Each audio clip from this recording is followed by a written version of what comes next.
प्यारे बच्चों, आज हम 4 मार्च 2025 को संपन्न हुए UP board exam 2025 high school विज्ञान प्रश्न पत्र के 7वें सेट संकेतांक 824 सीपी के प्रश्नों को हल करेंगे। यदि चैनल पर आप नए हैं तो चैनल को सब्सक्राइब कीजिए, वीडियो को लाइक कीजिए और मित्रों तक शेयर अवश्य कीजिए। सबसे पहले हम देखेंगे संकेतांक 824 सीपी के ऑब्जेक्टिव प्रश्नों को। देख रहे हैं खंड का उपभाग 1, जिसमें भौतिक विज्ञान से संबंधित 7 ऑब्जेक्टिव प्रश्न होते हैं। सबसे पहले हम उन प्रश्नों को देखेंगे। देख रहे हैं खंड आ उपभाग 1, जिसमें 7 प्रश्न भौतिक विज्ञान पर आधारित होंगे। जिसका पहला प्रश्न दिया है, क्या एक गोलीय दर्पण की फोकस दूरी 10 सेंटीमीटर है तो इसकी वक्रता त्रिज्या होगी। हम जानते हैं वक्रता त्रिज्या फोकस दूरी की दूनी होती है, अर्थात r बराबर 2f। और देख रहे हैं फोकस दूरी 10 सेंटीमीटर है तो 2 गुणे 10 बराबर 20 सेंटीमीटर। और देख रहे हैं 20 सेंटीमीटर ऑप्शन नंबर सी पर दिया है। तो इस प्रकार से पहले प्रश्न का ऑप्शन सी सही है। अब हम देखते हैं दूसरे प्रश्न को। देख रहे दूसरे प्रश्न में दिया है, हमारा दूसरा प्रश्न है, श्वेत प्रकाश के निम्न किस रंग का प्रिज्म द्वारा विचलन न्यूनतम होता है। तो देख रहे हैं विचलन का क्रम होता है विबग्योर के क्रम से VIB GYOR। इसमें सबसे अधिकतम विचलन बैगनी रंग का होता है, जबकि सबसे कम विचलन लाल रंग का होता है। इसमें पूछा है किस रंग का प्रिज्म द्वारा विचलन न्यूनतम है। तो सबसे कम विचलन लाल रंग का होता है। देख रहे हैं विकल्प में ए कह रहा हरा, बी बैगनी, सी जामुनी, डी पीला। तो देख रहे हैं विकल्प में चूंकि लाल नहीं है, लाल के बाद ऑरेंज, ऑरेंज के बाद देख रहे हैं येलो, तो यहाँ पर येलो विकल्प दिया है पीला। तो इसका ऑप्शन डी सही है। दिए गए विकल्पों में न्यूनतम विचलन पीला रंग का होगा, क्योंकि सबसे कम विचलन लाल का होता है, लेकिन लाल में विकल्प नहीं है। और जबकि सबसे अधिक विचलन बैगनी रंग का होगा। और पूछा है सबसे न्यूनतम विचलन, तो इसमें विकल्प डी पीला सही है। अब हम देखते हैं तीसरे प्रश्न को। तीसरे प्रश्न में दिया है, क्या एक उत्तल लेंस के सामने f तथा 2f के बीच एक वस्तु रखी है, निम्न में से कौन सा कथन प्रतिबिंब के लिए सही है। देखिए ऑप्शन ए में कह रहा वास्तविक एवं वस्तु से बड़ा, बी कह रहा सीधा वस्तु से छोटा, सी उल्टा वस्तु के समान आकार का, और डी कह रहा आभासी वस्तु से बड़ा। तो जब उत्तल लेंस के सामने f व 2f के बीच कोई भी वस्तु रखी जाती है तो उसका प्रतिबिंब हम जानते हैं कि वास्तविक एवं वस्तु से बड़ा बनता है। इसमें ऑप्शन ए सही है। आप देखते हैं चौथे प्रश्न को। देखिए चौथे प्रश्न में दिया है, क्या आंख में प्रवेश करने वाले प्रकाश की मात्रा किसके द्वारा नियंत्रित होती है। देख रहे ऑप्शन ए मिलियरी मांसपेशी, बी कह रहा नेत्र लेंस, सी पुतली, डी कार्निया। तो आंख में प्रवेश करने वाले प्रकाश की मात्रा पुतली के द्वारा नियंत्रित होती है। तो इसका ऑप्शन सी सही है। अब हम देखते हैं पांचवें प्रश्न को। देखिए पांचवें प्रश्न में दिया है, पांचवें प्रश्न में कह रहा 4 ओम का एक प्रतिरोध, 4 ओम का एक प्रतिरोध 16 वोल्ट की बैटरी के सिरों से जुड़ा है। प्रतिरोध से प्रति सेकंड गुजरने वाला आवेश है। इसमें प्रति सेकंड गुजरने वाला आवेश की मात्रा पूछ रहा है। तो देख रहे हैं यहाँ पर प्रतिरोध R का मान दिया है 4 ओम, और विभवांतर V बराबर है 16 वोल्ट। हमको ज्ञात करना है आवेश Q। तो हम जानते हैं चूंकि प्रति सेकंड पूछा है, फार्मूला है Q बराबर I × T, और प्रति सेकंड आवेश की मात्रा निकालना है, अर्थात हमको Q/T का मान ज्ञात करना है। जबकि I बराबर जानते हैं V/R होता है, और V का मान देख रहे हैं 16 वोल्ट और R का मान देख रहे हैं 4 ओम दिया है, 4 चौक 16, तो प्रति सेकंड आवेश की मात्रा 4 कूलाम के बराबर होगी। तो इस प्रकार से कह सकते हैं 4 कूलाम देख रहे हैं ऑप्शन नंबर सी पर दिया है। तो इस प्रकार से इस प्रश्न का विकल्प सी सही है। इसके बाद हम देखते हैं अगले प्रश्न को। देख रहे हैं अगले प्रश्न में दिया है प्रश्न नंबर 6। प्रश्न नंबर 6 भी कह रहा एक तार का प्रतिरोध R बराबर 9 ओम है, इसे 3 बराबर भागों में बांटा जाता है। इन 3 तार के टुकड़ों को परस्पर समांतर क्रम में जोड़ा जाता है। यदि संयोजन का तुल्य प्रतिरोध R डैश है तो इसका अनुपात R अपान R डैश होगा। तो ये हमको ज्ञात करना है। तो देख रहे हैं R बराबर 9 ओम दिया है, R का मान 9 ओम, और इसे 3 बराबर भागों में यदि तोड़ेंगे तो फिर प्रत्येक भाग का प्रतिरोध देख रहे 3 ओम के बराबर होगा। 3 ओम के, क्योंकि 3 ओम में डिवाइड हो जाएगा और समांतर क्रम में यदि इनका हम तुल्य प्रतिरोध निकालें तो समांतर क्रम में तुल्य प्रतिरोध देख रहे हैं, तुल्य प्रतिरोध R डैश दिया है। तो फार्मूला इसके लिए 1/R डैश बराबर 1/R1 plus 1/R2 plus 1/R3। देखिए R1 R2 R3 तीनों 3 ओम के दिए हैं। तो इस प्रकार से 1/3 प्लस 1/3 1/3 जोड़ेंगे तो देख रहे हैं 3/3 अर्थात 1 ओम के बराबर R डैश का मान मिल जाएगा। R डैश बराबर 1 ओम, और पूछ रहा है देख रहे R अपान R डैश का मान, तो R अपान R डैश देख रहे R 9 ओम है, R डैश 1 ओम मिला, तो 9/1 अर्थात 9 ओम मिलेगा। इसका ऑप्शन नंबर डी सही है।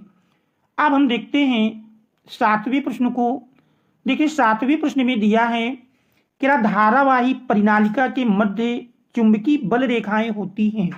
ऑप्शन ए वृत्ताकार, बी कह रहा अनियमित, सी परिनालिका के अक्ष के समांतर, डी परिनालिका के अक्ष के लंबवत।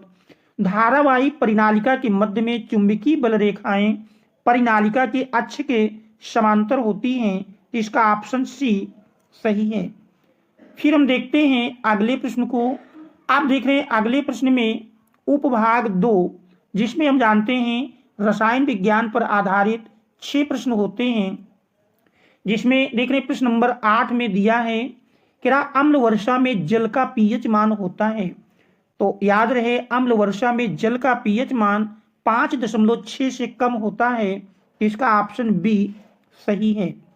फिर देख रहे हैं 9वें प्रश्न में दिया है, 9वें में कह रहा अभिक्रिया Zn plus CuO equal to Cu plus ZnO में कह रहा ऑप्शन ए जिंक अपचयित होता है, बी कह रहा CuO अपचयित होता है, और विकल्प सी कॉपर अपचयित होता है, और डी में ZnO अपचयित होता है।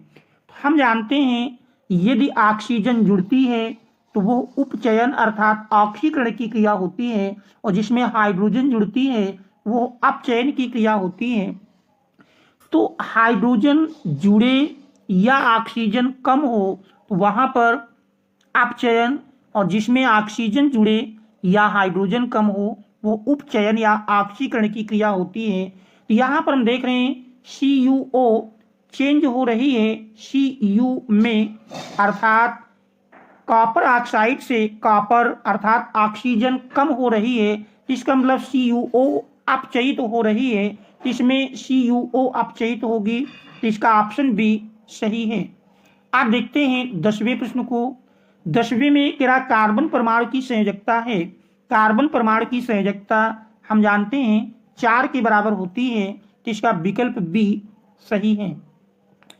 11वां प्रश्न है कह रहा धावन सोडा है। विकल्प ए अम्लीय लवण, बी कह रहा क्षारकीय लवण, सी उदासीन लवण, और डी लवण नहीं। तो धावन सोडा एक क्षारकीय लवण है, क्योंकि ये प्रबल क्षार और दुर्बल अम्ल के संयोजन से बनता है, इसलिए ये क्षारीय लवण है।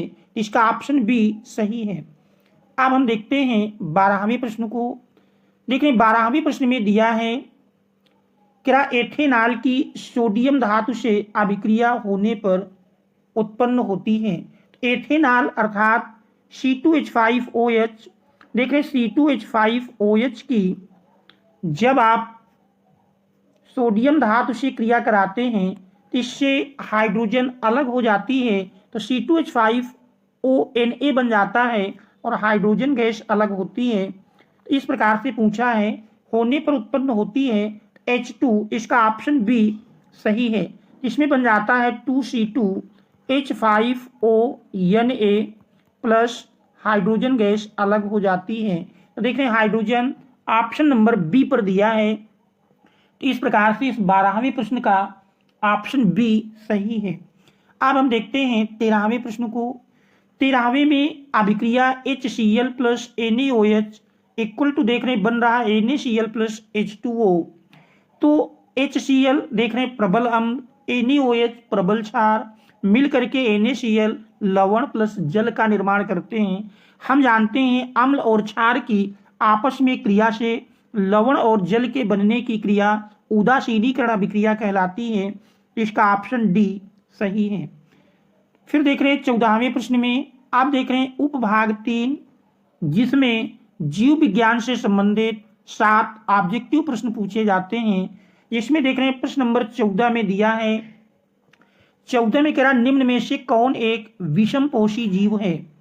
प्रश्न नंबर 14 में पूछा है निम्न में से कौन कह रहा एक विषमपोषी जीव है। ऑप्शन ए फफूंदी, बी कह रहा हरी घास, सी आम का पेड़, डी केले का पौधा। तो देख रहे हैं प्रश्न नंबर 14 में विषमपोषी जीव है, इसका सही विकल्प है ऑप्शन ए फफूंदी। अब हम देखते हैं 15वें प्रश्न को। देख रहे हैं 15वें प्रश्न में दिया है, 15वां प्रश्न है कह रहा निम्न में से कौन एक कृत्रिम पारितंत्र का उदाहरण है। ए कह रहा वन, बी नदी, सी बगीचा, डी मरुस्थल। तो कृत्रिम पारितंत्र का उदाहरण दिए गए विकल्पों में बगीचा, इस प्रकार से इसका ऑप्शन सी सही है। अब हम देखते हैं 16वें प्रश्न को। 16वें प्रश्न में दिया है कह रहा फुफ्फुसी कोशिकाएं पाई जाती हैं। ऑप्शन ए कह रहा स्टोमेटा में, बी यकृत में, सी गुर्दे में और डी फेफड़े में। तो इस प्रश्न का सही उत्तर है ऑप्शन डी फेफड़े में। इसके बाद 17वां प्रश्न है, देख रहे 17वें प्रश्न में दिया है क्लोरोफ्लोरोकार्बन किस गैस का अवक्षय करती है। Option A oxygen, B ozone, C nitrogen, D carbon dioxide. तो क्लोरोफ्लोरोकार्बन ओजोन गैस का अवक्षय करती है, तो इसमें ऑप्शन बी सही है। इसके बाद हम देखते हैं 18वें प्रश्न को। देखिए 18वें प्रश्न में दिया है क्या निम्न में से कौन सुमेलित है। देख रहे हैं प्लेनेरिया का कायिक प्रवर्धन से दिया है, स्पाइरोगाइरा खंडन, और इसके बाद फिर देख रहे हैं विखंडन, अमीबा पुनरुद्भवन। तो इसमें सही सुमेलित है प्रश्न नंबर 18 में यदि देखें तो स्पाइरोगाइरा का खंडन, इसमें ऑप्शन बी सही है। फिर देख रहे हैं 20वां प्रश्न है, देख रहे हैं 19वें प्रश्न में दिया है क्या प्रकाश संश्लेषण प्रक्रम के दौरान घटित होने वाली घटनाएं हैं।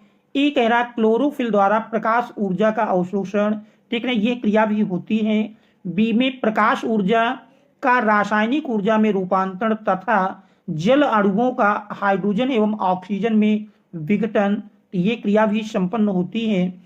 कार्बन डाइऑक्साइड का कार्बोहाइड्रेट में अपचयन, देख रहे हैं CO2 ग्लूकोज में अपचयित होता है, ये भी सही है। ऑप्शन डी कह रहा है इनमें से सभी, क्योंकि ऊपर की तीनों क्रियाएं होती हैं, इसलिए चौथा ऑप्शन डी सही है। अब हम देखते हैं 20वें प्रश्न को। देख रहे हैं 20वें प्रश्न में दिया है इंसुलिन हार्मोन का कार्य होता है।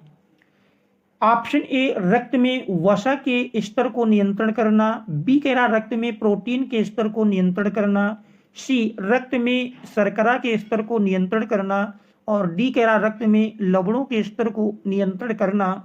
तो इंसुलिन हार्मोन का कार्य है रक्त में शर्करा के स्तर को नियंत्रण करना, इसका ऑप्शन सी सही है। तो आशा है कि ये प्रश्न आपको अच्छी प्रकार से समझ में आ गए होंगे। फिर भी यदि कहीं कोई समस्या है तो उसे कमेंट्स के माध्यम से अवश्य अवगत कराएंगे। और इसी प्रकार से अब इसके खंड बा का हल देखने के लिए यदि आप चैनल पर नए हैं तो चैनल को सब्सक्राइब अवश्य करें, ताकि आगे आने वाले हलों का नोटिफिकेशन आपको तुरंत प्राप्त हो सके। Thanks all of you for watching.